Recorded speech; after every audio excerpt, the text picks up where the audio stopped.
sa dati, yung 4 na beses isang 5. Maliwanag, ang lahat ng mga officer, civil, all of officer, nakitandaan lang na kailangan ninyong pagkawain ng mga pulis, lahat ng gawain ng pulis, crime prevention and crime detection, ay kasama tayo dyan. Hindi tayo kasama doon sa hindi magandang gawain ng pulis. Alam nyo na yun. Yung intelihensya, naging dilihensya. Dinagdagan pa ng totong. Sabawin natin yun. Hindi naman ang uli.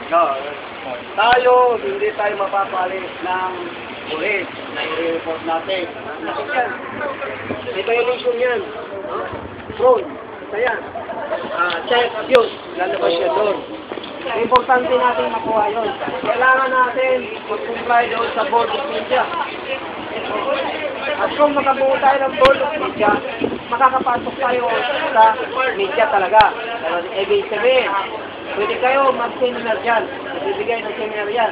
Pwede kayo magsabit na kami voluntary. Kasi kung makakapangalan kayo doon, katag kayo doon, at kasama tayo sa media organization. May tinatawag na media organization.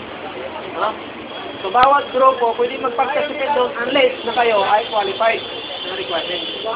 So gano'n yun. Tandaan natin. Ngayon pa lang. Diyan mamamahala doon.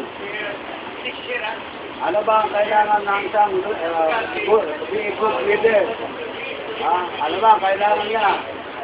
Para ano yung barriers ng communication? Ang barriers ng mga communication ito ay isa lang sana natandaan ko.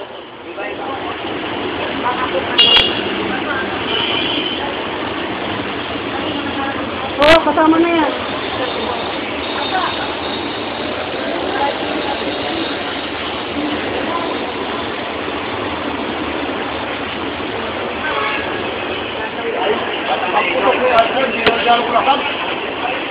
Kita mo talaga, yung tatlo, hindi ka kami lang.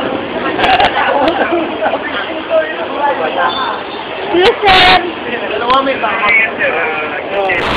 Hindi ko lang. Ano yun? Bulacan nga yun. Nasang Bulacan. Saan natin? Saan natin? Sige. Diba kayo, kung iinom kayo, ay, alam nga namang, iinom kayo, nakagano, tinatapon yung alak. Tapos uminom kayo, tumataas sa kayo. Diba? Tingnan ninyo yung mataas, makapangyarihan sa lahat. Diyos ko, iinumin kayo. Diba? Masama ba yung bisyo alak? Ay, kapitan, sa inyong nasasakupan, ay ito na yung pagkakataon niyang magpakitang gilas, magpakita kayo ng magandang loob sa inyong nasasakupan para sa kakadon ay maging kapitan kayo. Kakaroon po tayo ng TV. Unahin siguro natin yung kay kapitan at si kapitan. Na ito, magle-lecture na lang ako ng magle-lecture. Pahala kayo kung may matutunan kayo o wala, tayo ang may sala. Kasi andito lang ako para sabihin sa inyo, para matatsagaan yung kaalaman ninyo. Pag inuhuli kayo ng pulis, inukuha na yung cellphone sa back. Pero nyo, dura-duragan. Naka-encounter ka na? O, yun. Dura-durag pa yung mukha mo. Pinoy. Sabi ni Pinoy. Walang wangwang. Walang counterflow. May nahuli niya yan, ha? May nahuli na sa counterflow. Pakilala. So, iwasan natin yun. Sabi nga, kung maging matapat ang mga naka-uniforme, maiwasan yung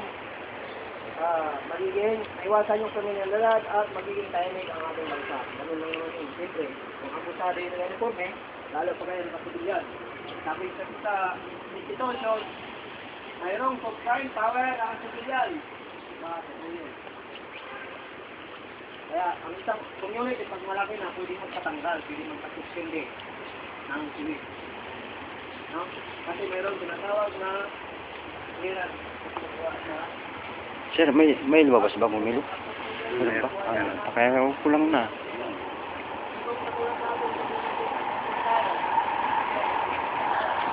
Talaga naman kayo. Galing ka pa sa Pampanga. Yeah. Noon ako umalis sila Automatic 15 days suspension. 30 days. No? 15 days, 30 days. Then, dismissal. Automatic yun. Kaya yan mga yan, hindi na humugot ng baril, ayaw na humugot ng baril. Hindi na lumaban, ayaw na lumaban. Kami pag nagkamali, may kaso, automatic.